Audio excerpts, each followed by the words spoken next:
Salut, je m'appelle Angélique. Mes parents ont trouvé ça mignon de m'appeler comme le mot Angélique. Et j'ai 17 ans.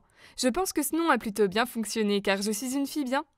Je vais à l'école chaque jour, j'ai de bonnes notes et je ne fais pas la fête comme les autres de mon âge.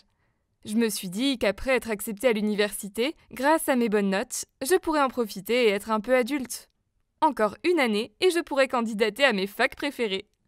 Mes parents ont toujours eu à cœur de me donner une vie confortable. Je fais beaucoup de bénévolat pour mon CV, mais je ne travaille pas. Ils subviennent à tous mes besoins et n'attendent rien en retour. Ils sont formidables.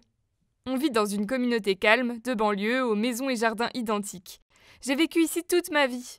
Mais récemment, j'ai suspecté quelque chose de louche, chez un de mes voisins. Ils sont tous ici depuis longtemps. On fait des fêtes ensemble, et tout le monde se connaît. Une prof vit dans la maison d'à côté, et un policier de l'autre côté. On a beaucoup de chance d'avoir une communauté si soudée. L'étrangeté du quartier se situe autour de la maison de Madame Peterson. C'est la prof qui vit à côté. Il y a à peu près un mois, j'ai vu des camarades aller chez elle. Plus précisément 3 d'entre eux que j'ai reconnus, et quelques inconnus. Ils rentrent quelques minutes, ressortent et s'en vont. J'ai vu Madame Peterson en maths, et certains de ma classe font partie de ceux qui vont et partent de chez elle. Au début, je pensais qu'elle leur donnait des cours particuliers, mais ils sont connus pour être les pires élèves de la classe. Aller chez la prof 2 ou 3 fois par semaine voudrait dire obtenir de meilleures notes après quelques mois, non ? J'ai observé sa maison, pour voir ce qu'il se passait, pour le découvrir. Cela m'a épuisée. Je restais scotchée à ma fenêtre à observer.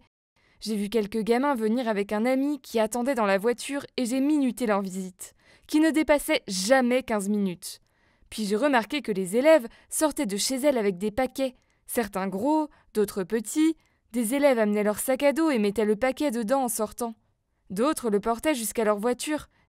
J'étais quasiment sûre que Madame Peterson vendait de la drogue. Il n'y avait pas d'autre explication pour ce comportement, les courtes visites et les paquets. Le lendemain en cours, Byron, le rigolo de la classe qui avait F de moyenne, est allé à son bureau pour lui parler. Comme s'ils étaient seuls. Totalement décontracté.